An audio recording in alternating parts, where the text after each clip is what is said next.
সেখানেই গণসংহতি আন্দোলনের ভূমিকার প্রশ্নটা একটা জায়গাতে এসছে যে গণসংহতি আন্দোলনের একটা নীতিগত অবস্থান ছিল যে দলের প্রধান যদি কখনো সরকারে যোগ দেন তাহলে তিনি দলীয় প্রধানের দায়িত্বে থাকবেন না।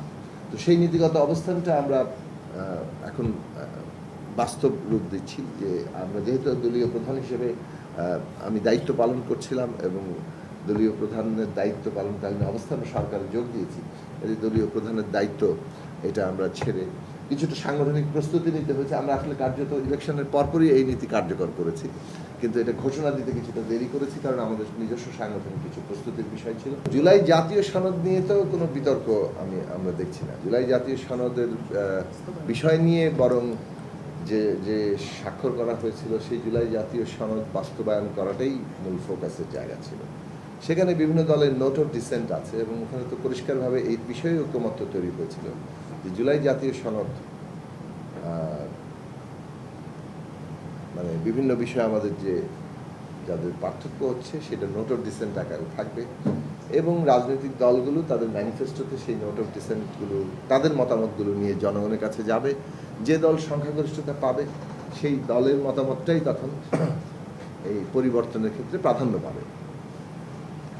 হয়তো সংসদের মধ্যে কেউ কেউ তাদের অবস্থান কিছুটা বদল করতেও পারে, কিন্তু মূলত মানে ওই সংখ্যাগরিষ্ঠ দলের মতামতটাই প্রাধান্য পাবে। এটা তো জুলাই জাতীয় সনদে যখন তৈরি হচ্ছিল ঐকমত্য কমিশনে সেখানে একটা এগ্রিড পদ্ধতি, সেটাই সকলের কাছে গ্রহণ করা হয়েছিল। কারণ আপনি যখন রাজনৈতিক দলগুলোর মধ্যে যখন কোনো বিরোধ তৈরি হয় এবং সেটা যদি আপনি মানে কোনো সমঝোতার মধ্যে দিয়ে মানে সেই বিরোধের মীমাংসা না হয় তাহলে মীমাংসার পথ থাকে। মীমাংসার পথ হচ্ছে জনগণ তখন সিদ্ধান্ত গ্রহণ করবে এবং জনগণ ভোটের মাধ্যমে সিদ্ধান্ত গ্রহণ করবেন যে কারা কোন মতটাকে তিনি গ্রহণ করছেন অথবা কাদেরকে সংখ্যাগরিষ্ঠ হিসেবে বিজয়ী করছেন এবং তাদের মতটাই তখন স্বাভাবিকভাবে সামনে আসবে। গণতন্ত্র তো জনগণই সার্বভৌম শক্তি।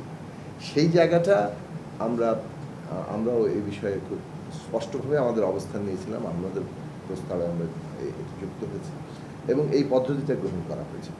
পরবর্তীকালে এই জুলাই জাতীয় সনদের বাস্তবায়ন পদ্ধতি কি হবে সেইটা নিয়ে নতুন করে বিতর্ক তৈরি হয়েছিল এবং সেই বাস্তবায়ন পদ্ধতি নিয়ে বিতর্কের সমাপ্তি এখনো ঘটেনি, এটা চলমান আছে এবং সেই বিতর্কের জায়গাটা আপনারা দেখতেই পাচ্ছেন। তো এই বিষয়ে আমাদের বক্তব্য আমরা সংসদে দেব।